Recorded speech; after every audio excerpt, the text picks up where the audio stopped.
다 같이 묵도하심으로 2021년 1월 24일 주일 예배를 시작하겠습니다.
주를 바라는 자들은 수치를 당하지 아니하려니와 까닭 없이 속이는 자들은 수치를 당하리이다.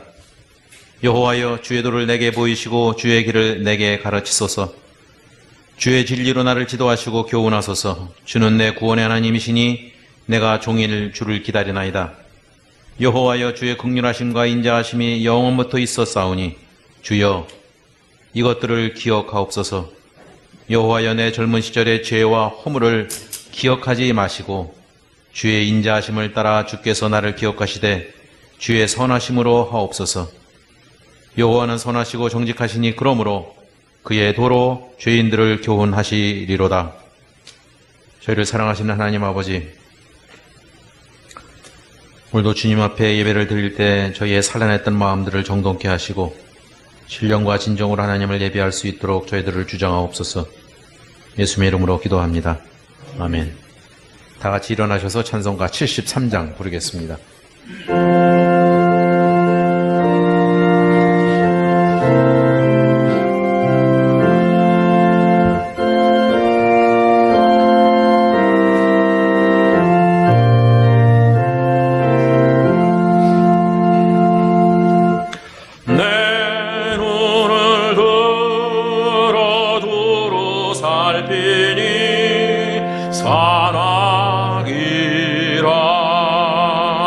날 돕는 구원 어디서 오나 그 어디서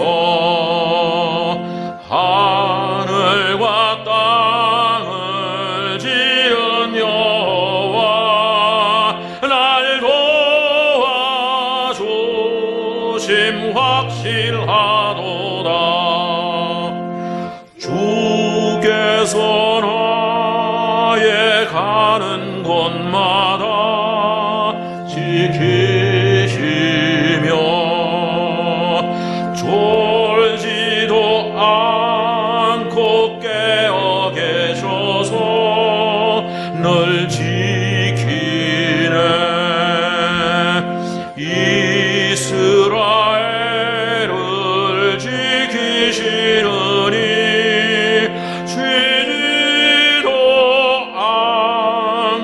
살펴주시네.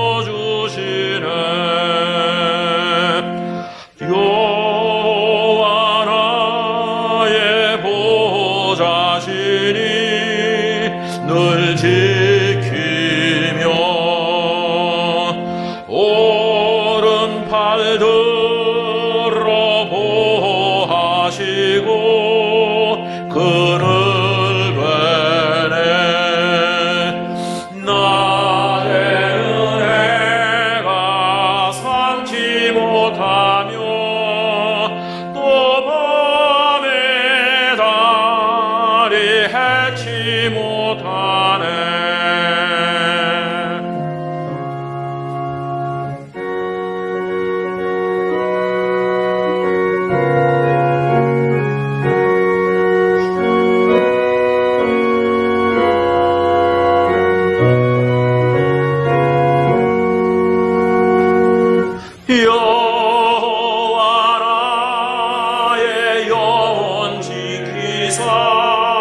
돌보시며 내 모든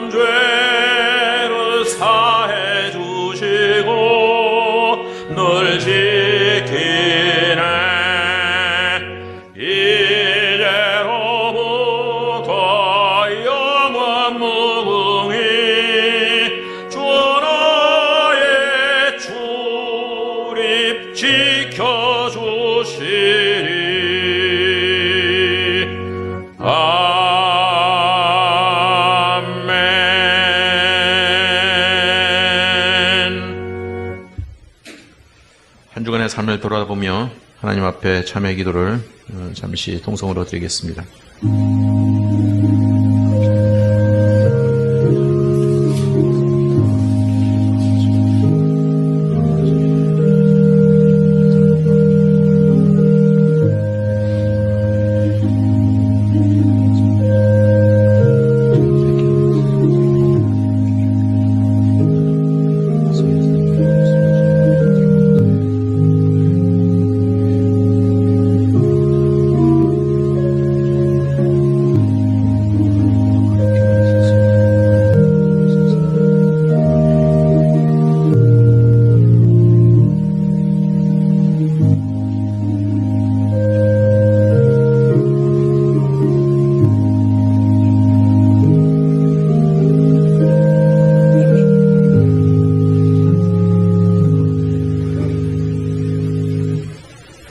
저희를 사랑하시는 하나님 아버지, 지난 한 주간의 삶 가운데서도 저희의 부족함과 허물과 죄에도 불구하고 저희를 하나님의 자녀 삼아 주셔서 주님을 예배할 수 있도록 특권 주신 것 주님 감사를 드립니다.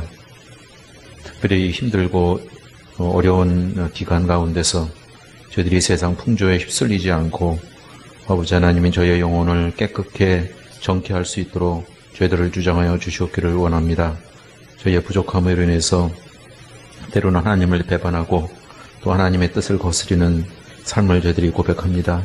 아버지여, 그렇지만 하나님의 말씀과 또 십자가의 도를 바라보면서 저희들이 날마다 주님 앞에서 깨어지는 역사가 있도록 주님 저희들을 도와주시옵기를 원합니다.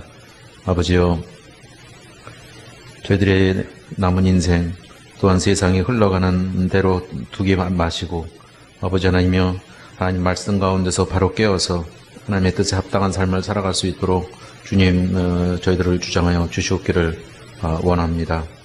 주님, 저희의 부족함을 아시오니 십자가의 은혜로 다시 한번 저희들을 사랑하시고 은혜 가운데서 저희들이 거할 수 있도록 주님 도와주옵소서. 예수님 이름으로 기도합니다. 아멘. 전능하사 천지를 만드신 하나님 아버지를 내가 믿사오며 그 외아들 줄 그리스도를 믿사오니 이는 성령으로 잉태하사 동정녀 마리아에게 나시고 본디오 빌라도에게 고난을 받아사 십자가에 못 박혀 죽으시고 장사한 지 사흘 만에 죽은 자 가운데서 다시 살아나시며 하늘에 오르사 전능하신 하나님 우편에 앉아 계시다가 조리로서 산 자와 죽은 자를 심판하러 오시리라. 성령을 믿사오며 거룩한 공예와 성도가 서로 교통하는 것과 죄를 사하여 주시는 것과 몸이 다시 사는 것과 영원히 사는 것을 믿사옵나이다. 아멘. 다 같이 앉아서 찬송가 535장 부르겠습니다.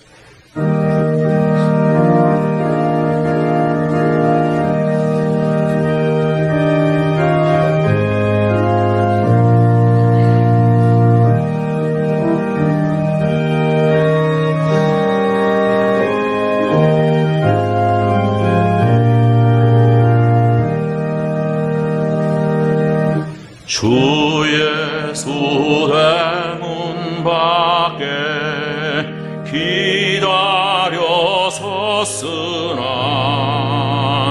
단단히 잠가두니 못 들어오시네.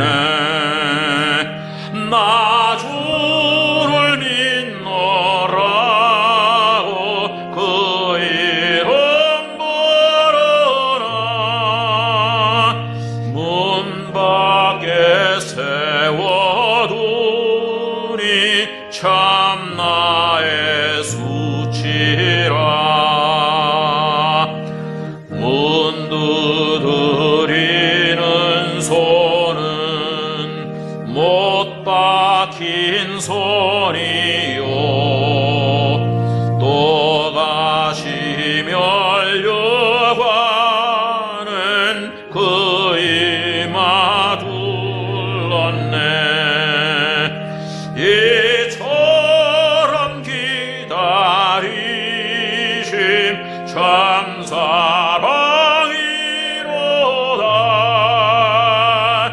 문 굳게 닫아두니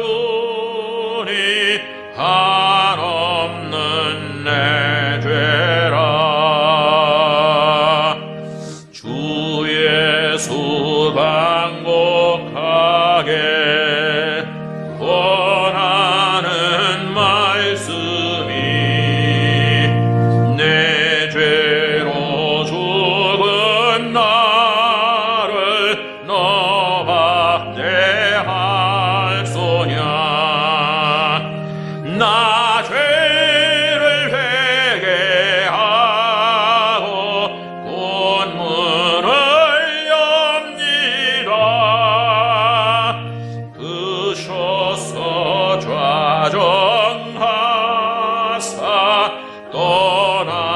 하지 마소서.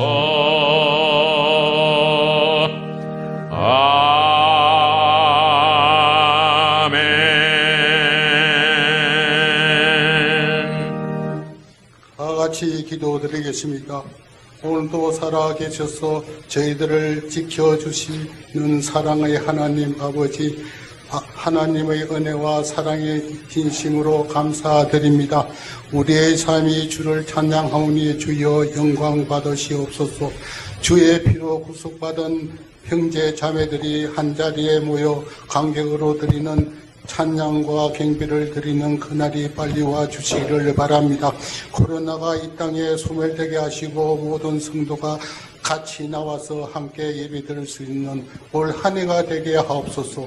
특별히 이 나라를 불쌍히 여겨 주시고 갈수록 나라가 어수선해지고 경제의 불안이 더해지고 있습니다. 평화의 왕이 되시는 주님께서 이 민족의 건강한 사회가 될 수 있도록 치료하여 주시고 건져 주시옵소서. 또한 목통의 교회를 위하여 기도하오니 올 한 해 새해에는 목사님을 비롯하여 장로님, 근사님, 집사님 모든 성도들의 영적 건강과 육적 건강을 주옵소서. 사랑의 하나님, 19일 있으면은 명절 설날이 다가옵니다. 코로나가 확산되지 않도록 도와주시옵소서.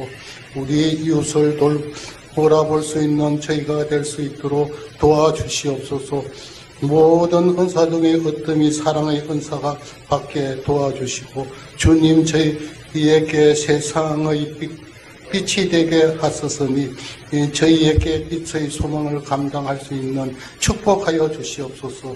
사랑이 없는 곳에 사랑을, 썩어져 가는 곳에 소금의 역할을 감당할 수 있는 저희가 될 수 있도록 축복하여 주시옵소서. 말씀을 전하신 마목사님을 붙들어 주셔서 능력 있는 말씀을 전하실 때 아멘으로 받아 은혜 주시옵소서. 예수 그리스도 이름으로 기도드립니다. 아멘.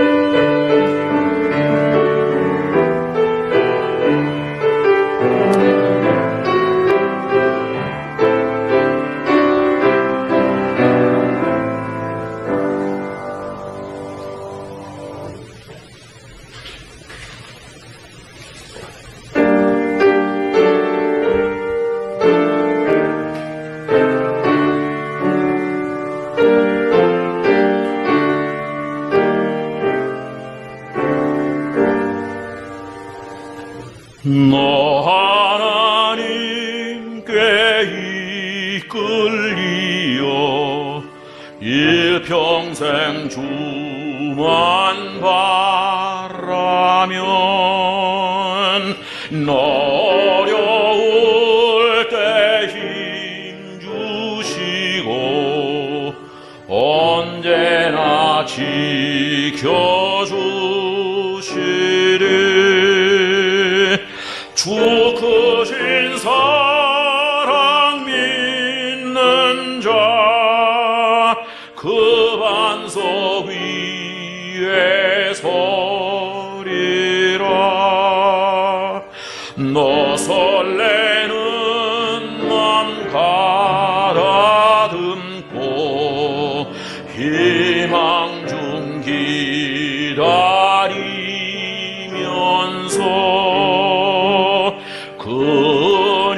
은혜로신 주의 뜻과 사랑에 만족하여라. 우리를 불러주신 주 마음의 소원 아신다.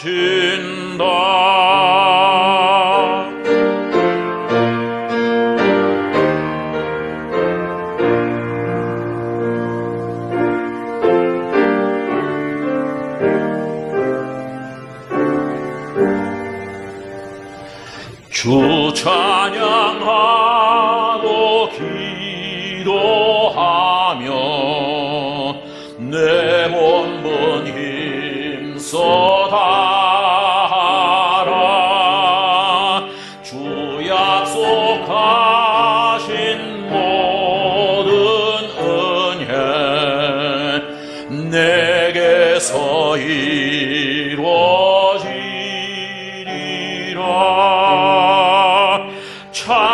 내고 의지하는 자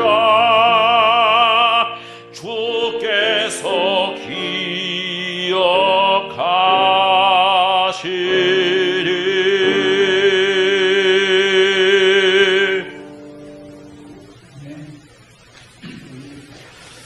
오늘 들으실 하나님의 말씀은 신약성경 누가복음 17장 20절과 21절입니다.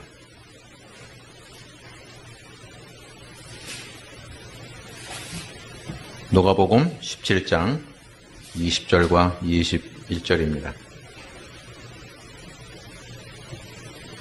바리새인들이 하나님의 나라가 어느 때에 임하니까 묻거늘 예수께서 대답하여 이르시되 하나님의 나라는 볼 수 있게 임하는 것이 아니요 또 여기 있다 저기 있다고도 못하리니 하나님의 나라는 너희 안에 있느니라. 아멘.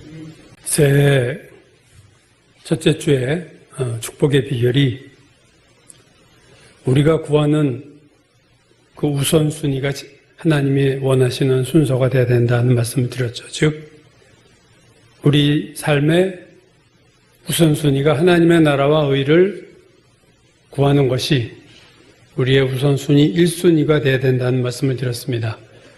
예수께서 마태복음 6장에서 하신 말씀처럼 너희는 먼저 그의 나라와 그의 의를 구하라. 그리하면 이 모든 것 너희가 필요로 하는 것을 다 더하시겠다 하는 말씀을 나누었죠. 하나님이 우리에게 원하시는 것은 하나님의 나라가 이 땅에 임하도록 우리가 기도하고 그 나라를 위해서 사는 것, 그것이 하나님이 우리에게 원하시는 것이다. 근데 이 하나님의 나라라고 할 때 우리가 착각하는 것이 하나 있는데 그것을 하나님의 나라를 외적인 것으로만 생각한다는 거예요. 물론 이 나라, 정확히 말하면 킹덤이죠. 왕국인데 하나님의 왕국은, 이 왕국이란 단어는 아주 폭이 넓은 단어죠. 그래서 하나님의 나라가 임한다는 것은 천지개벽이 일어나고 이 세상이 다 뒤집어지는 겁니다. 그 말이 틀린 말씀이 아닙니다. 주님이 재림하실 때 이 하늘과 땅이 다 사라지고 새 하늘과 새 땅이 임할 것이며 그때가 바로 하나님의 나라가 온전히 이루어지는 때입니다. 우리가 다니엘서에서 느부갓네살 왕이 꾸었던 그 신상에 대한 꿈을 말씀드린 적이 있지만 그 꿈은 세상 나라를 뜻했어요. 위에 금으로 된 머리 바벨론을 얘기했고 가슴과 또 두 팔은 은으로 된 건데 그것이 페르시아였고 그 다음에 배와 넓적다리는 철로 된 건데 그것이 바로 로마였고 종아리와 그것이 놋굴이었죠. 그게 이제 그리스였고 그 다음에 종아리가 철이었는데 그것이 로마였습니다. 특별히 마지막 발가락은 흙과 쇠가 섞여 있는 것으로 되어 있었는데 이게 마지막 때에 일어날 나라로 우리가 본다면 그때 사람의 손으로 다듬지 않은 돌이 날라와서 신상에 발을 치매 신상이 바람에 물려 다 사라져버리고 그 돌이 태산을 이루었다. 그게 느부갓네살 왕의 꿈이었습니다. 그 돌에 대해서 다니엘이 이렇게 설명했어요. 이 여러 왕들의 시대에 하늘의 하나님이 한 나라를 세우시리니, 자, 한 나라를 세우시리니 이것은 영원히 망하지도 아니할 것이요 그 나라의 권세가 다른 백성에게로 돌아가지도 아니할 것이며 모든 나라를 쳐서 멸망시키고 영원히 설 것이다. 그래서 우상을 친 돌이 태산을 이루었다. 하나님의 나라가 마지막에 임하는 것, 그게 그 신상의 꿈의 내용이죠. 예언자 하박국은요, 똑같은 하나님의 나라를 이렇게 표현했어요. 이는 물이 바다를 덮은 같이 여호와의 영광을 인정하는 것이 세상에 가득함이니라. 물이 바다를 덮는다. 돌이 태산을 이룬다. 하는 그 모든 표현들은 마지막 날에 임할 하나님의 나라가 온 세상에 편만할 것임을 예언하는 겁니다. 오늘 이 코로나 작년 3월 이후로 우리나라 온 세계에 일어나는 일들은 우리가 영화에서나 보던 일이 현실로 일어난 거예요. 이게 만화나 영화에나 나올 일인 줄 알았는데 사람들이 모이지 못하고 다 병자처럼 마스크 쓰고 다니고 정말로 그 예배가 멈춰지고 모이지 못하는 예배가 되고 전례 없던 그리고 통제된 시스템, 정부가 국민을 통제하고 어쩔 수 없이 따라가야 되는 이러한 그 거짓말 같은 현실이 우리 눈앞에서 생생하게 일어나고 있습니다. 저는 정말로 이 상상에서나 우리가 할 수 있었던 세상이 이렇게 온 것을, 임하는 것을 보면서 저는 장차 하나님의 나라도 이렇게 임하겠구나. 어느 날 갑자기 이 코로나 세상이 임한 것처럼 하나님의 나라가 온 세상을 뒤엎고 주님이 재림함으로 임할 날이 이런 식으로 갑자기 오겠구나. 주님의 재림이 도적같이 임한다는 말이 저는 이 코로나 세상을 보면서 더 실감하게 됩니다. 그리고 그 날을 소망하고 있습니다. 주님이 다시 와서 하나님의 나라가 이 땅에 임할 날을 정말로 소망하고 있어요. 다른 건 보니까, 살아보니까 소망이 없더라고요. 미국의 대통령이 바뀌었다고 소망이 생기겠어요? 무슨 일이 이 세상에 소망을 줄 수 있습니까? 하나님의 나라가 임하기를 너희가 주기도문에서도 기도하라 하시는 것처럼 우리가 그 나라를 위해서 기다리고 그 나라를 위해서 살아야 할 줄로 믿습니다. 그런데 오늘 본문에서 예수님이 하나님의 나라에 대한 좀 다른 말씀을 하신 거예요. 오늘 누가복음 본문을 보면 바리새인들이 물어봤어요. 하나님의 나라가 언제 임합니까? 임한다고 하시니까 물어봤죠. 나라 임하옵시며 주기도문에서도 기도하라 가르쳐 주셨고, 그랬더니 예수님의 대답이 의외예요. 하나님의 나라는 너희 안에 이미 있다. 임하는 것이 아니라 너희 안에 지금 있다. 너희 안에라는 이 안에라는 헬라어가 신약성경 전체에서 단 2번 나오는 단어인데요. 오늘 본문과 마태복음 23장에 보시면 눈먼 바리새인이여 먼저 너의 안을 깨끗이 해라. 그래야 밖도 겉도 깨끗하리라 할 때 쓴 안이라는 단어. 너의 안을 깨끗이 하라. 같은 단어죠. 이 2번 나온 단어예요. 그러니까 하나님의 나라가 우리 안에 있다. 인간의 안에 있다. 우리의 마음에, 우리의 영혼 속에 하나님의 나라가 있다. 여러분, 구원을 받았다는 것을 우리는 영접했다는 말을 써요. 예수 그리스도를 영접했다. 즉 예수 그리스도가 우리가 구원받을 때 우리 안으로 들어오셨다. 우리의 일종의 집과 같은데 우리의 집에 주님이 들어오신 거예요. 그게 구원이에요. 자, 예수께서 내 안에 들어오셨다는 것을 다른 말로 표현하면 하나님의 나라가 내 안에 임한 거죠. 이것이 오늘 본문에서 예수께서 하나님의 나라가 너희 안에 있다 하실 때 하신 의미입니다. 그래서 하나님의 나라가 우리 안에 지금 현재 있는 거예요. 다음 그림 한번 보여주시죠. 그 그림 보면 이게 사형리에 나오는 그림인데요. 그림을 보면 세 개의 원이 있죠. 다 사람을 뜻하는 건데 세 개로 되어 있지만 사실 더 크게 분류하면 2종류의 사람이에요. 즉 맨 왼쪽 그림 십자가가 그 사람 밖에 있는 그림이 있어요. 그리고 가운데 그림과 오른쪽 그림은 십자가가 그 사람 안에 있죠. 그러니까 가운데와 오른쪽은 구원받은 사람을 말하고 제일 왼쪽 그림은 예수를 안 믿는 사람인데 제일 왼쪽 그림 제일 위에 보면은 자연인, 내추럴맨 이렇게 써 있습니다. 그냥 태어난 그대로 사는 사람. 십자가가 원 밖에 있어요. 근데 가운데 그림과 원과 오른쪽 원은 다 십자가가 원 안에 있죠. 주님이 우리 안에 거하시는 거고 오늘 본문으로 하면 하나님의 나라가 그 안에 있는 거예요. 근데 자, 가운데와 오른쪽이 다 예수를 믿은 사람을 뜻하는데 십자가가 안에 있다는 면에서는 똑같지만 십자가의 위치가 다르죠.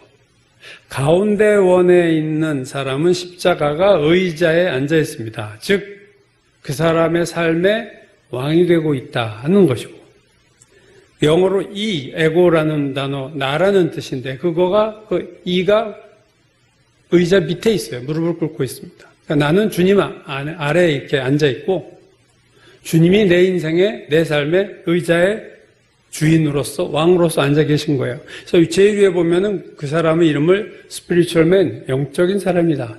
예수를 믿은 사람 중에서 영적인 사람의 마음 상태를 보여주는 겁니다. 반면 오른쪽 그림은 십자가가 안에 있지만 의자에 E, 영어로 알파벳 E가 에고, 내가 앉아 있는 거예요. 내가 왕이고 십자가는 주변에 있습니다. 주님은 사이드에 있어요. 즉 예수를 믿어도 내 삶의 주인이 나 자신인 사람의 그림이 바로 오른쪽 그림입니다. 그 위에 보면 이름을 카널맨, 육신적인 사람이라고 했어요. 육신적인 사람이라는 것은 예수를 믿었으되 세상적인 사람을 뜻하는 거죠. 그러니까 가운데 그림과 오른쪽 그림은 둘 다 구원받은 사람인데 내면의 상태는 되게 달라요. 그 점들이 있는데 그 점들은 내 삶의 여러 부분을 말하고 있습니다. 근데 가운데에 있는 영적인 그리스도인의 그림을 보면 원안에 그 점들이 질서정연하게 위치하고 있는 반면 가장 오른쪽에는 육신적인 그리스도인 안에 있는 원 안에 있는 그 점들은 무질서하게 흩어져 있어요. 재미난 거는요, 제일 오른쪽에 있는 육신적인 그리스도인 안에 있는 그 점들의 모습이 제일 왼쪽에 있는 예수를 안 믿는 사람들의 점들의 퍼진 모습과 똑같다는 거예요. 그러니까 구원받지 못한 사람과 구원은 받았지만 세상적으로 사는 사람들의 삶의 패턴이 비슷하고 똑같다는 거죠. 그러니까 육신적인 그리스도인들은 그리스도인이지만 영적인 그리스도인들의 삶과 다르게 오히려 믿지 않는 사람들의 삶의 모습과 똑같아요.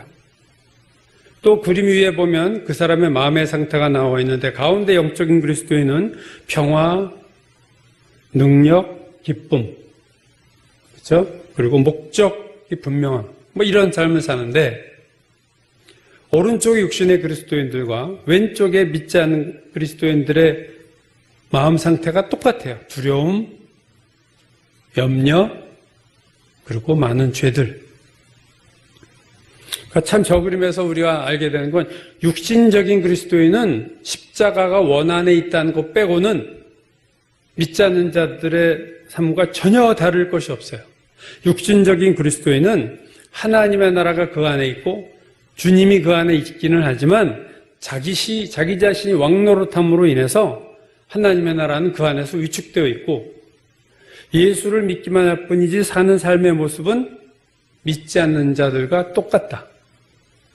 무질서한 삶의 모습, 두려움, 걱정, 죄가 가득한 삶 사는 것은 그래서 여러분 그리스도인이 욕을 먹는 이유는요. 바로 이런 부류 때문에 그런 거고 니들 우리랑 똑같잖아 사는 게. 자, 모든 그리스도인들 안에 십자가가 있고 주님이 영접할 때 예수를 믿을 때 들어오셨어요. 성령이 우리 안에 있고 주님이 우리 안에 계시고 하나님의 나라가 우리 안에 있습니다. 그런데 그 하나님의 나라가 그 우리 안에 있는 구원받은 자 안에 있는 하나님의 나라가 어떤 상태냐 하는 것은 천차만별인 거예요. 내 안에 하나님의 나라가 있는데 그 하나님의 나라의 면적은 얼마나 될까? 그 하나님의 나라가 그 통치 영역이 내 삶에서 몇 프로가 될까 하는 것은 모든 그리스도인들이 다른 거죠. 마태복음 12장을 보면 예수께서 눈 멀고 벙어리 된 귀신 들린 사람에게서 귀신을 내어 쫓으신 다음에 바리새인들이 뭐 별소리를 다 하니까 이렇게 말씀하셨어요. 내가 하나님의 성령을 힘입어 귀신을 쫓아내는 것이면 하나님의 나라가 이미 너희에게 임했느니라. 자, 귀신을 쫓아내면 하나님의 나라가 너에게 임했다. 즉, 귀신을 쫓아내는 것과 하나님의 나라가 임하는 것이 같은 말이라는 거예요. 그 바로 다음 절에서 이렇게 말씀했어요. 사람이 먼저 강한 자를 결박하지 않고서야 어떻게 그 강한 자의 집에 들어가 그 세간을 강탈하겠느냐. 결박한 후에야 그 집을 강탈하리라. 자, 여기서도 예수께서 집이라고 인간을 표현했죠. 자, 집을 들어가려면 먼저 그 집에 자리 잡고 있는 강한 자를 묶어야만 그 집에 들어갈 수 있다. 즉, 귀신 들린 사람은 그 사람 집 안에 귀신이 강한 자가 들어와 있어요. 그래서 그 집의 주인 노릇을 귀신이 하고 있는 거예요. 그게 귀신 들린 자입니다. 그 귀신 들린 자는 귀신이 마음대로 휘두르는 거예요. 자기 몸인데 자기가 마음대로 못해요. 귀신 들린 자는. 통제권을 상실했어요. 그래서 예수께서 귀신을 쫓아내면 먼저 그 집에 들어가서 그 집을 사로잡고 있는 강한 자를 묶어서 내쫓을 때 그 집이 자유를 얻는다. 예수께서 귀신을 쫓아내셨을 때 그 사람 안에는 사탄의 나라가 무너지고 하나님의 나라가 그 사람 안에 임한 거예요. 그럼 우리 안에서 누가 주인 노릇하느냐가 결국 인생의 핵심입니다. 내가 주인 노릇하면 내 나라가 되는 거고, 귀신이 지배하면 그 사람은 귀신의 나라가 되는 거예요. 우리가 예수를 믿어서 하나님의 나라가 우리 안에 있습니다. 그러나 내 안에 있는 하나님의 나라의 그 영토, 그 영향력, 그 면적이 얼마나 넓고 강하냐라고 물으면 대답이 다른 거죠. 그 사형이 그림에서 보았듯이 내가 내 안에 의자에 내가 앉아 있으면, 내가 왕노릇하면 하나님의 나라가 내 안에 있긴 하지만 영향력을 발휘하지 못하고 유명무실한 하나님의 나라가 되는 거고, 그러나 내 안에 들어오신 주님이 내 삶의 주인의 자리에 앉으면 내 삶의 전 영역이 하나님의 나라가 되는 거예요. 고린도후서 10장에서 바울이 이렇게 말했죠. 4절 5절 우리의 싸우는 무기는 육신에 속한 것이 아니요 오직 어떤 견고한 진도 무너뜨리는 하나님의 능력이다.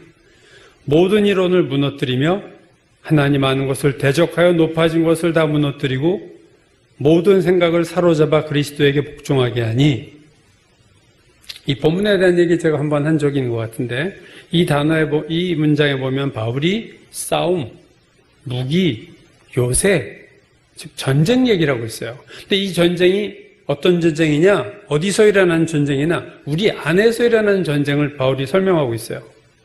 우리 안에서 전쟁이 일어나고 있다. 우리 안에 견고한 요새가 있다. 무엇을 위한 전쟁이냐, 이 전쟁은. 내 안에서 일어나는 이 전쟁은 도대체 무엇을 위한 전쟁이냐, 누가 주인이냐의 전쟁입니다. 내 안에 하나님을 아는 것에 대적하여 높아진 것이 있어요. 하나님을 대적해서 높아진 것, 하나님을 아는 지식보다 더 높아진 세상 지식이 있어요. 세상 지식이 하나님을 아는 지식보다 더 높은 자리에 앉아서 하나님을 대적하고 있어요. 또 하나님을 대적하는 생각들이 있고 하나님을 대적하는 이론들이 내 머리 안에 있다는 거예요. 이것을 바울이 견고한 진이라고 표현하고 있습니다. 요새가 내 안에 구축되어 있어요. 하나님을 대적하는 생각, 하나님을 대적하는 지식, 하나님을 대적하는 이론들이 내 머리와 생각에 가득 차 있어서 성경 말씀이 들어오고 예배를 드리고 해도 다 들어와도 이걸 다 밀어버려요. 대적해가지고. 변하질 않아요. 사람이 예수를 믿고 성경을 공부하고 예배를 드려도 예수 믿은 지 몇십 년에도 안 변하는 것은 내 안에 사단의 진이 요새가 있다는 거예요. 대적한 무엇이 있는 거예요. 여러분 이거 못 느끼시면 영적으로 깜깜한 거예요. 여러분 안에 그런 게 있지 않습니까? 여러분 안에 없으세요, 이런 게? 바울의 말을 다시 보면 우리의 싸우는 무기는 어떤 견고한지도 무너뜨리는 하나님의 능력이다. 자, 이것을 하나님의 능력으로 우리가 싸워야 된다는 거예요. 어디서? 내 밖에서가 아니라 믿지 않는 자들과 싸우는 게 아니라 내 안에서 싸움이 있어요. 모든 이론을 무너뜨리며 하나님 아는 것을 대적하여 높아진 것을 다 무너뜨리고 모든 생각을 사로잡아서 그리스도에게 복종하게 한다. 이 전쟁이, 내 안의 전쟁이 치열하죠. 하나님을 대적하는 이론들, 하나님을 아는 지식보다 더 높아진 지식들, 교만한 지식들, 하나님을 대적하는 모든 생각들의 견고한 진을 하나님의 무기로, 능력으로 무너뜨리고 그걸 다 사로잡아, 포로로 잡아서 그리스도의 발 아래 무릎 꿇게 해야 된다는 거예요. 이 예수 안 믿는 사람 얘기가 아니에요, 여러분. 이 전쟁은 예수를 믿는 사람에게서만 있을 수 있는 전쟁이에요. 예수 믿지 않는 사람은 이 전쟁이 없어요. 평화로워요, 세상에. 세상이 내가 왕이기 때문에 조용합니다. 바울이 고린도후서 10장에서 말한 이 전쟁은 하나님 나라 영토 확장 전쟁, 주인을 바꾸는 전쟁이에요. 내 안에 주인이 누구냐? 내 삶의 주인이 누구냐? 하나님을 주인 삼기를 싫어하는 세력들이, 구테타 세력이 여전히 내 삶을 지배하고 있고 하나님 쪽에서 들어온 모든 것을 다 끊어내고 밀어내고 대적하는 거예요. 주인이 하나님이냐 나냐, 그 싸움이 우리 안에 있는 거죠. 여러분 안에 이러한 전쟁이 있나요? 이러한 전쟁이 있다는 것을 아십니까? 이러한 전쟁을 해본 경험이 있나요? 이 전혀 없는 사람도 있어요. 그럼 뭘 도대체 영적으로 비몽사몽간에 사는 거죠, 이게. 내 안에 지금 뭐 어떻게 돌아가겠는지도 모르는 거예요. 내 안에 나의 나라가 있어요. 우리가 예수 믿기 전에 내 안에 내 나라예요. 내 인생의 주인은 나예요. 나는 내 인생의 주인이고 왕입니다. 내 왕국의 왕이에요. 여러분, 세상에서 인권 얘기하는 건 다 여기까지예요. 대통령이 나를 마음대로 못해. 왕이 나를 마음대로 못해. 나는 내가 왕이야. 그거 민주화예요. 그게 민주화. 근데 구원을 받는 순간, 예수를 영접하는 순간 하나님의 나라가 내 안에 들어오면서 내 안에 두 나라가 생기는 거예요. 두 나라가. 기존에 나의 나라가 있었는데 하나님의 나라가 들어왔어요. 여러분, 일정한 면적을 가지고 두 나라가 싸우면 부딪히게 돼 있어요. 두 나라가 어떤 일정한 면적 안에 있으면 부딪히게 돼 있어요. 왜? 한쪽 나라가 넓어진다는 얘기는 다른 나라의 면적이 좁아지는 거예요. 같이 넓어질 수가 없어요. 같이 좁아지는 게 아니에요. 그걸 우리가 제로섬 게임이라고 그러는데, 게임 이론에서 한쪽이 플러스 되면 마이너스 돼서 제로, 합이 제로가 되는 게임이에요. 하나님의 나라와 내 나라가 나의 삶이라는 영역은 똑같은데 거기서 두 나라가 있으면 이 나라는 부딪힐 수밖에 없습니다. 하나님의 나라와 나의 나라가. 그리고 부딪힐 때 어느 나라가 더 커지느냐 줄어드느냐는 전쟁 외에는 없어요. 왜냐하면 그 누구도 자기의 나라를 저절로 떼어주는 법은 없으니까요. 패배해야만, 빼앗기면 빼앗기지, 내 땅을 왜 내죠? 안 주는 거예요. 우리 안에 그런 본능이 있어요. 하나님께 드리기 싫어. 이건 내 거야. 내가 결정해서 드리면 드렸지, 하나님 내 걸, 이게 내 걸 하나님의 거라고 할 수는 없어요. 11조를 해도 내 거 중에서 드리는 거지, 이 전체가 하나님의 거라고 생각 안 하고 내 거에서 떼어주는 거예요. 그건 내 나라가 있는 겁니다, 여러분. 내 안에 있는 하나님의 나라와 나의 나라의 관계는요, 협조의 관계가 아니라 죽고 사는, 한쪽이 죽고 사는 승패의 게임입니다. 전쟁의 관계입니다. 그래서 바울이 이 전쟁 얘기를 하고 있는 거예요. 하나님 대적해서 내 안에 요새가 있어요. 이거는 진짜 바울 아니면 이런 얘기를 누가 하겠습니까? 영적으로 이 깊은 지경을 체험하고 한 사람 아니면 이런 말을 소설에서 상상 속에서나 만들어내는 일. 요즘 일하는 미국 대통령 선거를 보세요. 전쟁 아닙니까? 빅텍들이 대통령 개정을 폐쇄하고, 이건 뭐 미국 민주국가에서 있을 수 없는 일들이 이루어지고, 그럼 트럼프와 바이든이 함께 대통령이 될 수 없듯이 우리 안에 그리스도와 우리가 동시에 왕이 될 수 없어요. 내 나라, 내 왕국의 왕이 누구냐? 왕은 하나일 수밖에 없고, 그래서 전쟁이라는 겁니다.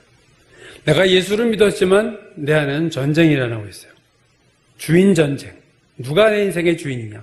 예수가 주인이냐? 내가 주인이냐?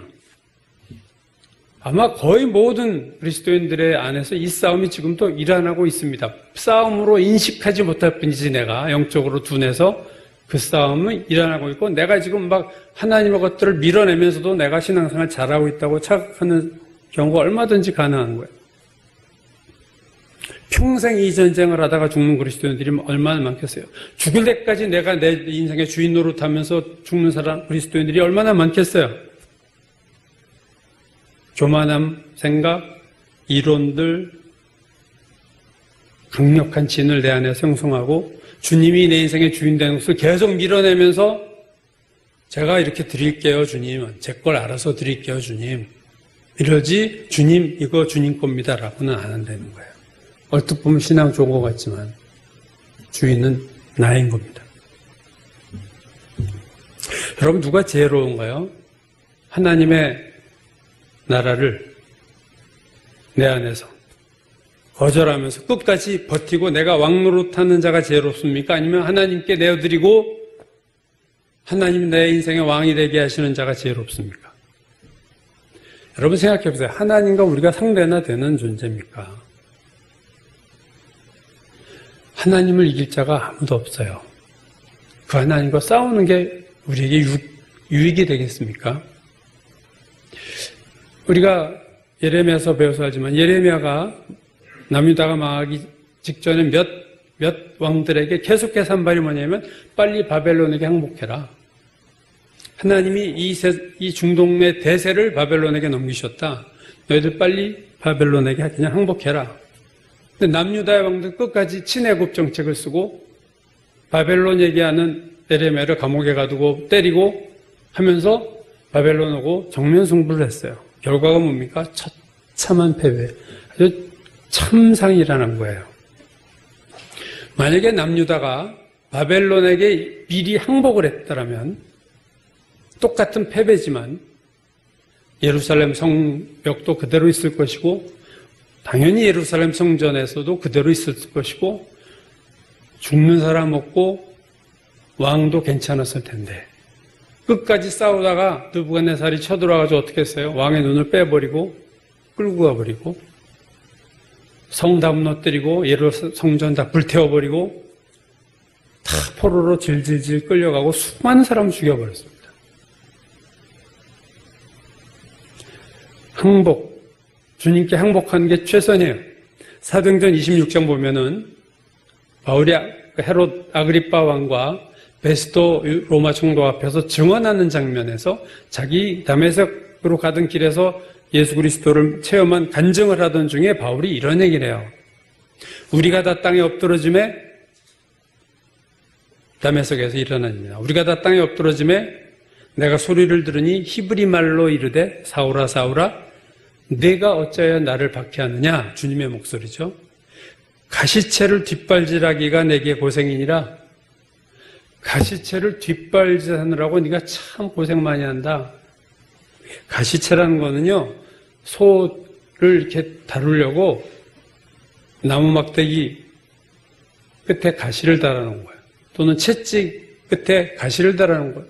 그래서 이렇게 때려서 소를 가게 하는 거예요. 소가 뒷발질하더라도 누가 손해봅니까? 소만 아픈 거예요. 그러니까 하나님을 대적하고 예수 믿는 자들 다메섹으로 잡아 죽이러 가는 바울에게 하는 말이 너 왜 나를 대적하느냐? 그래봤자 너만 망하는 거야. 네가 가시채를 뒷발질하려고 참 아프겠다. 여러분 우리가 하나님과 전쟁을 한다는 게 참 미련한 거예요. 내 인생의 주인을 그냥 끝까지 내가 그래도 주님 앞에 내 인생을 헌신하라도 내가 결정할 거니까요. 주님, 왕은 나예요. 제가 직인을 찍어야 헌신하는 겁니다. 이러고 평생 싸우는 우리가 어리석은 거예요, 사실은. 리차드 로라고 하는 프란체스코의 신부가 있습니다. 그 사람이 쓴 책이 있는데 책 제목이 참 재밌어요. 위쪽으로 떨어지다. Falling upwards. 재밌어요, 책 제목이. 여러분 떨어질 때는 되게 아래로 떨어지잖아요. 책 제목이 위쪽으로 떨어진다. 이 말이 사실은 두 단어는 말이 안 되는 거예요. 위쪽으로 떨어진다는 말은 말이 안 되죠. 떨어지는 건 당연히 아래예요. 추락하는 것은 날개가 있다. 뭐 이런 말도 있듯이 다 떨어지는 거는 다 아래쪽으로 떨어집니다. 근데 위쪽으로 떨어진다. 이게 도대체 뭔 얘기인가? 그 책에서요, 리차드 로가 이렇게 말해요.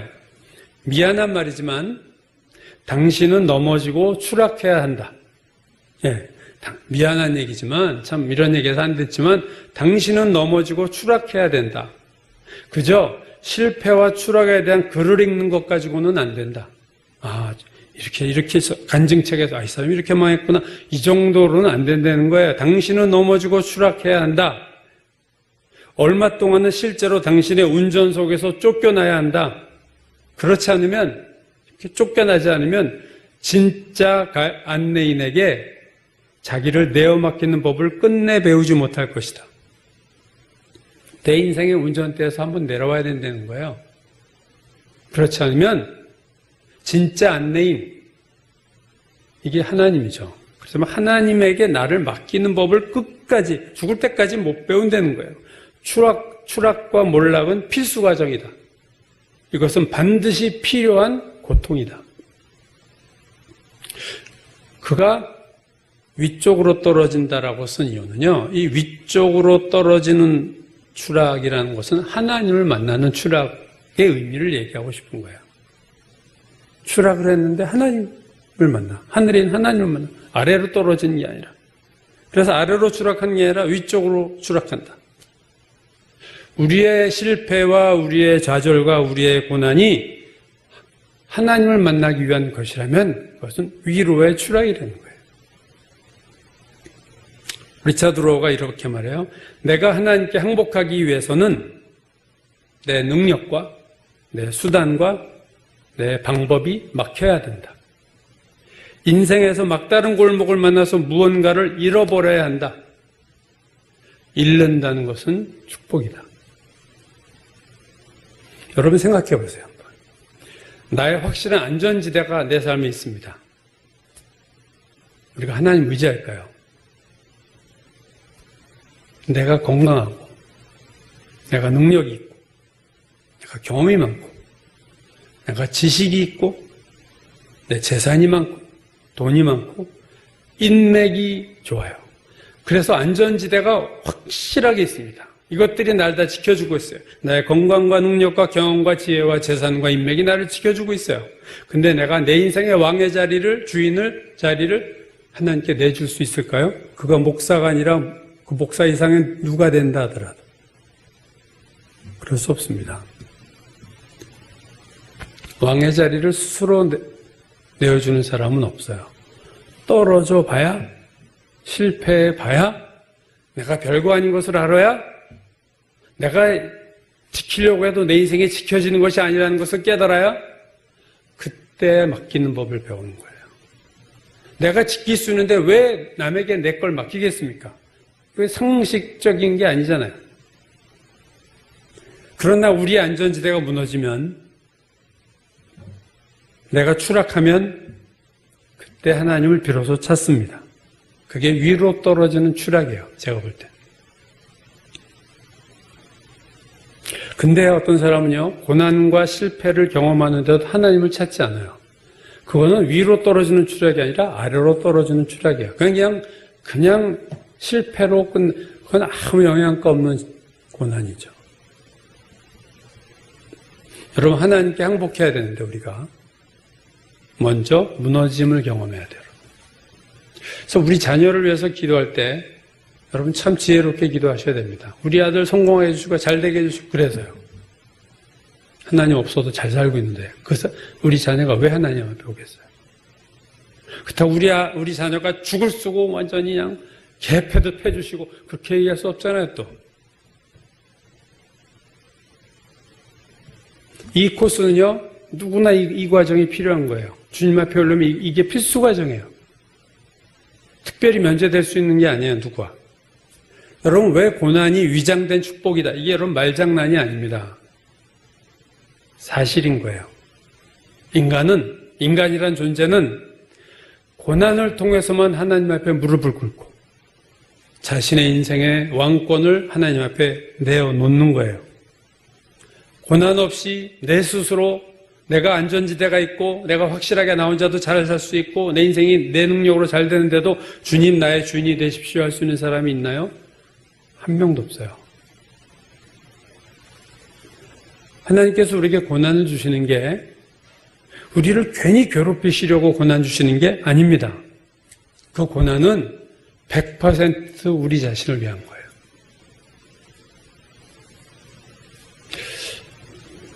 금요일 큐티에 예수께서 맹세하지 말라. 너희는 도무지 맹세하지 말라. 왜요? 그 이유를 너희가 머리카락 하나도 희거나 검게 할 수 없는 존재야.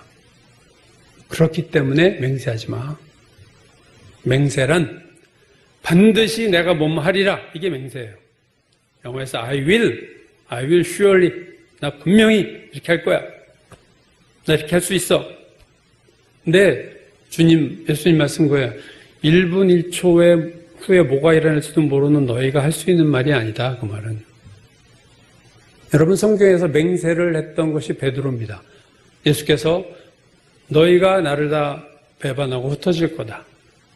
베드로가 뭐라고 그랬어요? 다 주를 버릴지라도 저는 결코 주를 버리지 않습니다. 베드로야, 네가 다 굴기 전에 나를 3번을 부인할 거야. 그랬더니 베드로가 말하고 있어요. 내가 주와 함께 죽을지언정 주를 부인하지 않겠습니다. 그 베드로가 어떻게 됐나요? 주님 앞에서 맹세를 했어요. 잠시 후 바깥에 산 계집종이 베드로를 보고 이 사람 예수와 함께 있던 사람이다.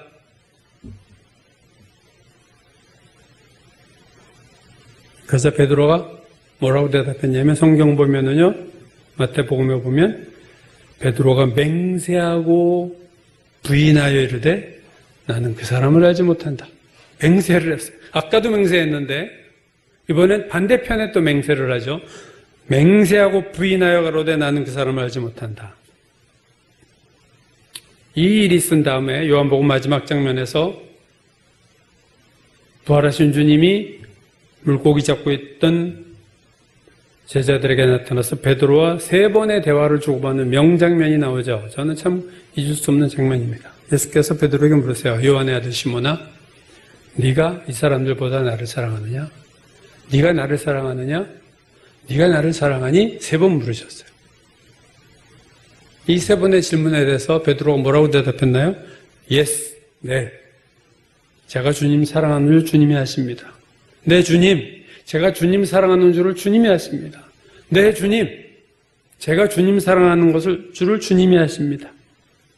그럼 베드로의 언어가 바뀌었잖아요, 언어가. 절대로 부인하지 않습니다. 이런 맹세의 단어를 사용했던 그가 부활한 주님을 만났을 때는 주님이 아십니다. 네, 주님이 아시죠. 베드로가 변한 거예요. 자기 자신을 믿을 때는, 나 예수 부인 안 해 할 때는요, 맹세를 했어요. I will not.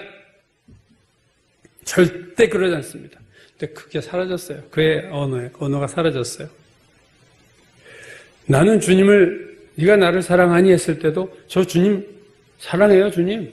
저 정말 사랑해요. 이런 말 안 하고, 제가 사랑하는 줄 주님이 아시지 않습니까? 이 단어가 바뀐 거예요. 내가 주님을 사랑합니다 아니라 내가 사랑하는 걸 주님이 아시잖아요. 내가 무엇을 하겠다. 이게 맹세인데 이 내가 무엇을 하겠다. I will 이거는요. 왕의 말이에요. 왕의 말. 이건 왕이 할 수 있는 말이에요. 이게 종이 할 수 있는, 노예가 할 수 있는 말이 아닙니다. 인간이 나는 뭐뭐 할 거야. 나는 반드시 이거 할 거야 라고 말할 수 있는 존재가 아니에요. I will 이거는요 왕의 말이고 하나님만이 하실 수 있는 말입니다. 여러분 성경 보시면 내가 뭐뭐 하리라 이 말을 수도 없이 신구약에서 하나님이 하셨어요. 이거는 하시면 되는 거예요. 빛이 있으라면 빛이 있어지는 거예요. 하나님은. 내가 이스라엘을 멸망시키리라 멸망하는 거예요. 내가 이스라엘을 축복하겠다. 내가 내 이름을 걸고 명사노니 내가 아브라함을 복주겠다. 그러면 복이 오는 거예요. 하나님만이 하실 수 있는 사람입니다. 여러분, 내 인생의 주인 자리를 하나님께 내어드린 자는요, I will 이런 단어 안 씁니다. 나는 앞으로 이렇게 살 거야. 이런 말을 쓰질 않아요. 왜요? 자기 자신이 그런 일을 할 수 있는 존재가 아니라는 것을 알기 때문에요. 자기의 나라를, 내 인생의 나라를 하나님께, 주님께 내어준 자는 맹세, 내가 뭐뭐 하리라 이런 단어 쓰지 않아요. 그런 단어는 종의 사전에는 없습니다. 뭐뭐 하겠다. 종은요, 내가 뭐뭐 할 거야 이런 단어 쓸 수가 없어요. 종은 주인에게 물어본 후에 주인의 말을 그냥 전하는 말만 할 수 있어요. 그게 종이 할 수 있는 말과 단어입니다. 여러분, 여러분의 언어를 한번 점검 받으세요. 여러분이 점검하시는 주변 사람에게 점검 받으시는지. 여러분이 주인의 언어를 쓰고 있습니까? 종의 언어를 쓰고 있습니까? 아직도 나 이거 할 거야. 나 반드시 이런 거 할 거야. 여러분, 그렇게 여러분이 그런 단어를 쓰고 있다면 여러분 안에 왕이 여러분일 가능성이 높습니다. 아주 잘 알려진 책이죠. 1000만 부 이상 팔린 내 마음 그리스도의 집이라는 소책자예요. 아마 다 보셨을 거예요. 주일학교 애들도 보고. 1000만 부 이상 팔린 베스트셀러인데 이 책을 보면요. 마음의 집 주인은 한 그리스도인입니다. 그 그리스도인이 예수 그리스도에게 자기의 집 안에 예수님을 모시고 방 하나하나를 이렇게 소개시켜주는, 쭉 보여주는 그게 이제 그 책의 내용이에요. 그래서 뭐 자기의 침실도 소개해주고 다 집을 보여준 다음에 마지막 부분에 이 집주인이 갑자기 이런 생각이 들어요. 야, 내가 지금까지 그리스도를 위해서, 이 사람이 헌신된 사람입니다, 지금. 그리스도를 위해서 내 마음을 깨끗하게 하려고 내가 얼마나 애를 썼어? 근데 방 하나를 치우자마자 또 다른 방이 더러워졌어. 그래서 이 방을 치우면 이 방이 또 더러워져. 이 방 치우면 또 저 방이 더럽고. 그냥 평생 주님 말씀대로 순종하려고 사는데 너무 지친 거예요. 힘든 거예요. 나는 정결한 마음과 순종의 삶을 유지하는데 너무 지쳤어. 자기가 그런 생각을 해. 아, 이제 너무 힘들어. 예수님 원하는 대로 사는 게 너무 힘들어. 내 마음 정결하게 씻고 회개하고. 그러자 예수님에게 이런 질문해요. 주님, 저를 위해서 이 집을 주님이 맡아주지 않겠습니까? 제 마음과 제 삶이 주님 보실 때 올바로 서도록 주님이 다 유지해 주세요. 아우, 제가 너무 힘들어요. 그러자 그 책의 이제 이 마지막 부분인데요. 주님의 얼굴이 환해지면서 이렇게 대답하세요. 물론 그걸 하려고 내가 온 거야. 너는 내 힘으로 성공적인 그리스도인이 될 수 없단다. 그건 불가능해. 내가 너로 그것을 할 수 있게 해줄게. 그러면서 그 다음 말씀이 의미가 있어요. 그러나 나는 이 집의 주인이 아니지 않니? 나는 게스트 아니야 지금. 나 손님 아니냐 지금? 너희 방을 다 나한테 보여줬잖아. 이 방은요 침실이고 이 방은 식당이고 다 보여줬어요. 너 삶에 다 보여줬지만 네가 주인이고 나 지금 게스트 손님 아니야. 이 집이 내 집이 아니기에 내가 네 소원을 들어줄 수는 없단다. 그때 그 집의 주인이 무릎을 바로 꿇습니다. 주님은 그동안 손님이고 제가 주인이었습니다. 이제부터는 제가 종이 되겠습니다. 주님이 이 집의 소유주가 되시고 나의 주인이 되주십시오 하고 달려가서 집문서 다 해가지고 주님께 넘기고 서명까지 해버려요. 이 책의 마지막 문장이 이겁니다. 주님은 그날 나의 인생을 맡아주셨고 나는 그리스도인다운 최고의 삶을 그때부터 살게 되었다. 그리고 내 영혼에 깊은 평안이 자리 잡게 되었다. 나는 여러분도 그리스도를 주인으로 모셔 당신의 어떠한 반대 없이 주님이 여러분의 집안에 편안히 거하시면서 주님이 여러분의 인생을 치리하도록 저는 기도하겠습니다. 여러분도 그런 삶을 사십시오. 여러분, 하나님의 나라는 앞에서도 설명드렸지만 두 종류가 있습니다. 장차 임할 하나님의 나라가 있어요. 주님이 재림하실 때 우로부터 임할 하나님의 나라가 있습니다. 그러나 또 하나 우리 안에 있는 지금 있는 하나님의 나라가 있어요. 미래적인 하나님의 나라가 아니라 즉 현재적 하나님의 나라와 미래적 하나님의 나라가 있는데 현재적 하나님의 나라는 우리 안에 있습니다. 미래에 임할 하나님의 나라를 위해서 기도라고 하셨고 그 나라를 위해서 헌신하며 살라고 하셨어요. 그러나 우리 안에 있는 하나님의 나라는요, 우리가 헌신할 문제가 아니라 우리 안에 있는 하나님의 나라를 위해서는요, 우리가 주님께 항복하고 주님께 종이 되는 거예요. 그때 내 안에 있는 내 나라가 하나님의 나라로 권리가 이전됐을 때 그 나라가 내 안에서 확장되고 넓어지고 내 삶 전체가 하나님의 나라가 되는 놀라운 역사가 나타나는 겁니다. 외적인 하나님의 나라, 그건 미래에 임하겠지만 내적인 하나님의 나라는 지금 우리가 항복할 때 우리 안에서 넓어질 겁니다. 내 인생을 주님께 맡기고 모든 결정권을 주님한테 넘기고 사는 삶과 내가 내 인생의 왕이 돼서 내 마음대로 결정하고 사는 것을 비교하면 어떤 삶이 더 편하고 좋을까요? 오래전이에요. 1980년대 중반에 지금도 기억합니다. 남과 북이라는 그 미국 드라마가 있었어요. 시리즈. 원래 이름은 North and South죠. 북과 남인데 우리는 항상 남한에 있으니까 남과 북이 익숙해요. 그 남과 북이라는 미국 드라마에 보면은 미국 남북전쟁 당시에 남과 북의 여러 가지 전쟁에서 얽혀진 내용들인데 내용은 다 잊어버렸는데요. 제가 그때 들으면서 기억나고 있는 한 순간 그 장면, 그 대사가 있어요. 결국 우리가 잘 아는 것은 북군이 승리했습니다. 그래서 남부의 노예제도가 폐지됐죠. 그래서 남부에서 노예로 살던 흑인이 이제 북쪽 지방에 온 거예요. 그랬더니 북쪽에 사는 사람들이 아주 자랑스럽게 얘기합니다. 이걸 보세요. 우리는 노예가 하나도 없습니다. 다 자유로운 자유를 가지고 그래서 자유롭게 일하고 있습니다 하고 근로자들을 보여주는 거예요. 북쪽 지방에 있는 북부의 그 자유 근로자들을 보여주는데 이렇게 남부에서 노예로 살던 사람에서 이렇게 보니까 근로자들의 삶이 비참한 거예요. 그러자 자기들끼리 하는 말이 참 인상적입니다. 야, 이렇게 자유롭게 살아가는 근로자보다 우리가 노예로 살았던 남부의 삶이 더 평화롭고 풍요롭지 않았냐? 차라리 노예가 낫네. 이 북부 자유 아주 그 위에 찌들려가지고 시계 나사처럼 살고 있는 찰리 채플린이 모던 타임즈에서도 이런 시계처럼 기계화되어가는 인간을 설명했지만 남부의 노예가 좋은 주인을 만나면 남부의 노예가 100배 난 거죠. 도시근로자 자유를 가졌도. 여러분 내가 왕이 돼서 내 인생에 그때 내 나라는 쪽박차는 나라가 되고 빚더미에 올라갑니다. 그 나라의 주인으로 사는 게 낫습니까? 전능하시고 나를 사랑하시고 정말로 모든 것을 불가능이 없으신 분을 주인으로 위탁하고 내 삶을 맡겨서 나를 사랑하신 그 사랑을 덧입으며 자유와 평화와 기쁨을 누리고 사는 게 좋겠습니까? 선택이에요.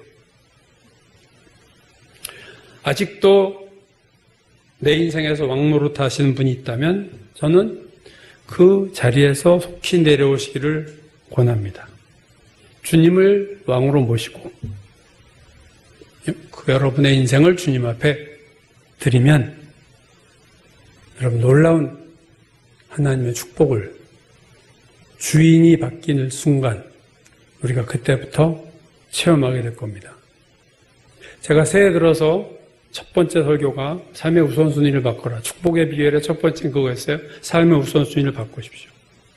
두 번째는 그렇게 살기로 생각만 하지 마시고 결단해라.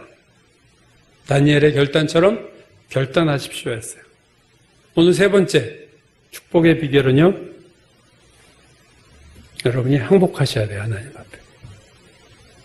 여러분 안에 여러분의 나라를 여러분이 주인이었던 내 인생을 내 삶을 하나님 앞에 내어 맡기고 내가 왕의 자리에서 내려오는 항복. 이게 축복의 비결입니다. 삶의 올바른 우선순위와 진정한 결단과 하나님께 나의 인생을 내어놓는 항복을 할 때 우리의 인생은 내가 왕노릇할 때 경험하지 못한 놀라운 하나님의 은혜와 축복을 누리는 우리 인생이 될 줄로 믿습니다. 기도하겠습니다. 은혜로우신 하나님, 어리석은 저희들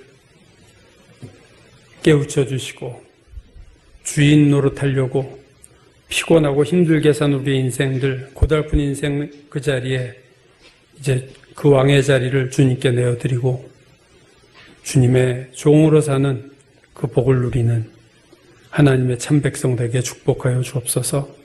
우리 안에 있는 하나님의 나라가 놀랍게 확장되고 확장되어서 내 삶의 모든 영역에 하나님의 통치가 이루어지는 하나님의 주인 되심이 나타나는 그러한 삶을 사는 저희가 되도록 인도하여 주옵소서. 예수님의 이름 받들어 기도드렸습니다. 아멘. 찬송가 217장 부르겠습니다.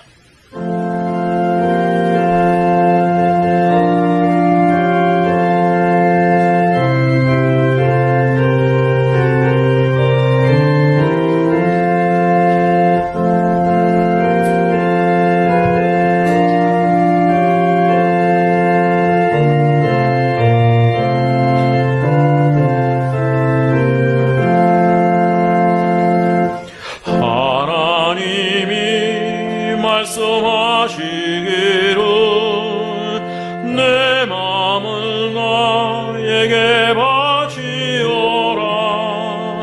나 어디 있든지 날 섬기며 기쁘게 날 항상 의지하라. 바치어라 내 마음을 주께서 나에게 이르시네. 캄캄한 죄에서 불러내신 주께서는 인도하시리라. 구주께서 말씀하시기를 내 마음을 나에게 다 바치고 사악한 죄에서 벗어나면 나 어찌 널 구원하겠느냐.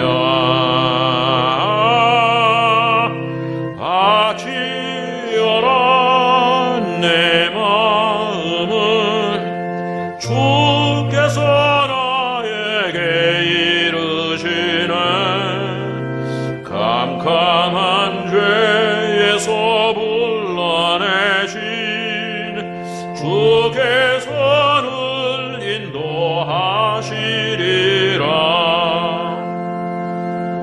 성령께서 말씀하시기를 가진 바 모든 것 다 맡기고 내 맘도 기쁘게 바치어라. 풍성한 은혜를 더하리라.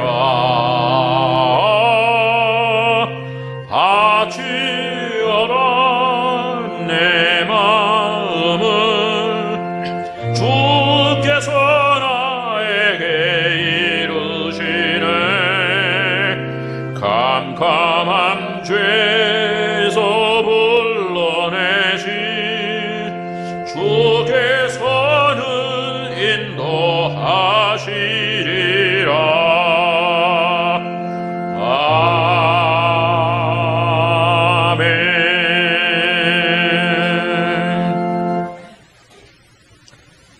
저희를 사랑하시는 하나님 아버지, 저희를 택하시고 또 저희에게 영원한 생명을 주셔서 소망을 갖고 살게 하심을 주님 감사합니다. 또한 이 땅에서 살아가는 데 필요한 모든 것들을 하나님께서 공급하여 주시니 또한 감사를 드립니다. 하지만 저희들의 삶이 받는 삶보다는 드리는 삶이 될 수 있도록 주의 성령으로 충만한 삶이 될 수 있도록 저희들을 주장하여 주시옵소서. 때로는 재정적으로도 힘들고 여러 가지로 힘들고 어려울 때에도 하나님께서 저에게 베풀어 주신 은혜와는 비교할 바 아니라는 것을 주님 저희들이 감사하며 삶을 살아가도록 주님 도와주옵소서. 또한 주님께 드리는 예물이 하나님의 뜻에 맞게 또 하나님의 영광에 걸맞게 쓰일 수 있도록 하나님 복 내려 주옵소서. 예수님 이름으로 기도합니다. 아멘. 예, 비대면 예배가 계속되고 있습니다. 31일 1월 말까지 좌석수 기준 10% 이내 참여 예배가 가능하다. 그래서 기독교 대표들이 가서 이걸 협상하고 왔다는데 욕을 많이 먹어요, 사실. 큰 교회 얘기만 하냐? 작은 교회 30명이면 3명 모이라는 얘기인데, 목사님 빼고 예배 보지 말라는 얘기 아니냐. 왜 큰 교회 위주로 생각했냐. 이렇게 말이 좀 많습니다, 사실은. 근데 어쨌든 그게 현실이라. 그래서 과거에는 바로 전 단계가 비대면 예배로 20명까지 모일 수 있었어요, 작은 교회도. 근데 이제는 10% 되면서 오히려 더 악화된 상황이다. 그래서 제가 카톡에도 보냈지만 우리 감리사님 분당 지방은 둘 중에 적절히 섞어서 선택을 해가지고 20명 비대면 10% 이걸 어떻게 섞으려는데 뭔 얘기인지 진짜 하여튼. 그래서 일단 비대면으로 저희 교회는 가겠습니다. 그리고 예배 오시기 현장에서 들으시기 원하는 분들은 미리 말씀 주시면 꼭 오시면 예배에 녹화하는 날 같이 예배 드리면 되니까 그런 방식으로 일단 31일까지 가고 2월달 들어서 이게 또 예배가 좀 확대되는 조치가 나오기를 위해서 여러분 기도해 주시기 바라겠습니다. 우리가 이제 서로 만나는 게 카톡방에서 만나는 건데 그거 외에는 이제 없지 않습니까? 만남이 큐티로 만나는데 여러분이 조금 더 정말 먹고 사는 문제다 생각하고 말씀을 먹어야 산다는 그런 최소한의 생존의 차원에서라도 말씀을 보려고 애쓰시는 시도들이 여러분에게 있었으면 좋겠습니다.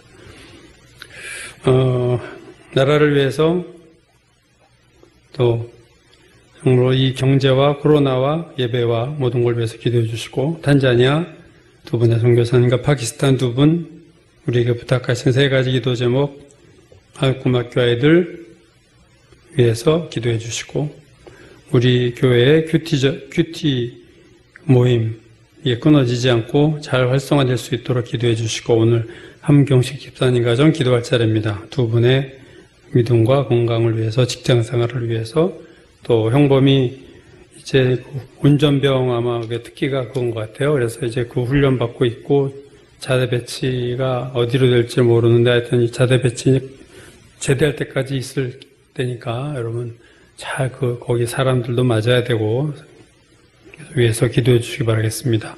지은이를 위해서도 기도해 주시고요. 통성으로 우리 잠깐 기도합니다. 아버지 하나님 주께서 함께 하시고 도우셔서 주여 이 나라가 하나님 이곳에 있는 줄 압니다. 주여 간절히 기도하옵기는 이 세계와 이 나라와 하나님 앞으로 이 세상의 변화가 어찌 될지 아버지 우리가 기도합니다. 놀라운 하나님의 은혜와 아버지의 섭리가 이루어지게 하시고 이 나라를 축복하시고 하나님의 교회가 새로워지고 주의 종들이 하나님 앞에 새로워지는 하나님의 영이 충만히 임하는 기적과 능력과 역사를 우리에게 허락해 주시기를 기도합니다. 단자니아 박용우 장영이 하나님 도와주시고 파키스탄의 정자와 이해라 선교사님 다시 아버지 1월 말에 들어갑니다. 주여 주의 그 사역에 놀라운 생명의 역사가 나타날 수 있도록 아버지 한국고등학교 아이들 이번 주 수련회가 있습니다. 하나님 그들을 도우시고 그들에게 놀랍게 아버지의 성령의 아버지 놀라운 역사로 복음이 임하게 도와주시길 기도합니다. 우리 교우들 하나님 서로 말씀 가운데 항상 마태복음 큐티 할 수 있도록 주여 말씀의 문을 열어주시고 역사옵소서. 함 집사님 정수현 집사 하나님 그리고 형범이와 지은이를 위해서 기도하니 그 가정을 축복하시고 모든 하나님 내 식구 믿음과 건강과 삶에 함께하여 주시옵소서. 주여 믿습니다. 함께하옵소서. 이제 다 같이 일어나셔서 찬송가 438장 부르시고 축도로 예배를 마치겠습니다.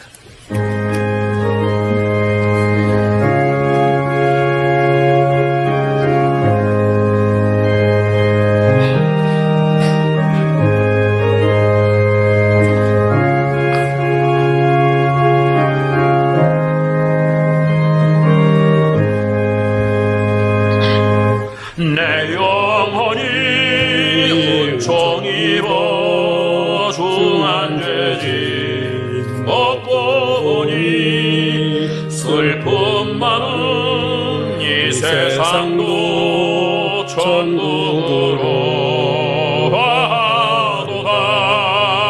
할렐루야 찬양하세.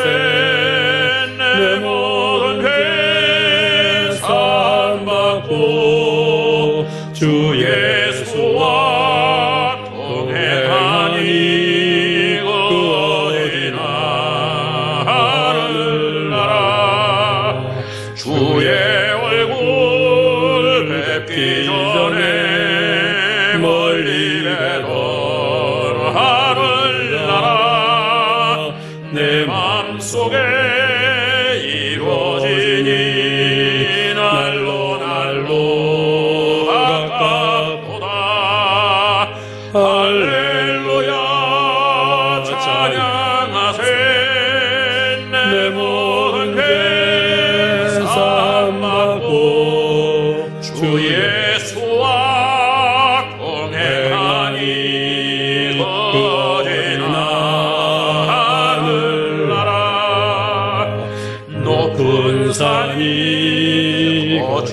하늘이 조망이나 궁궐이나 내 주 예수 모신 곳이 그 어디나 하늘나라 할렐루야 찬양하세 내 모든 죄 사함받고 주 예수와 동행하니 그 어디나 하늘나라.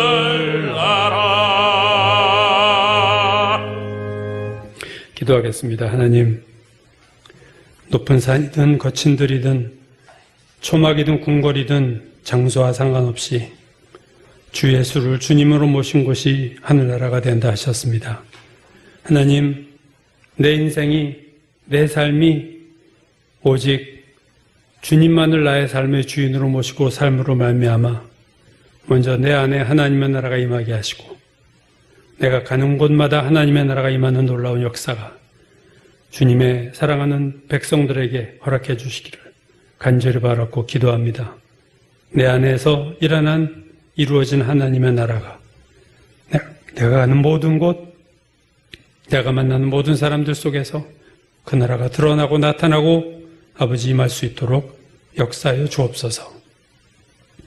이제는 우리 구주 예수 그리스도의 놀라우신 은혜와 아버지 하나님의 극진하신 사랑과 성령의 감화하시고 함께하시고 교통하심이 오늘 내 안에 나의 모든 인생의 삶의 주도권과 주인과 왕의 자리를 하나님께 내어드리고 우리 안에 하나님의 나라가 하나님의 통치가 편만하게 이루어짐으로 우리의 삶에 하나님의 놀라운 축복받기를 소원하는 모든 성도들 머리머리 위에 지금부터 영원까지 함께 하시기를 간절히 축원하옵나이다.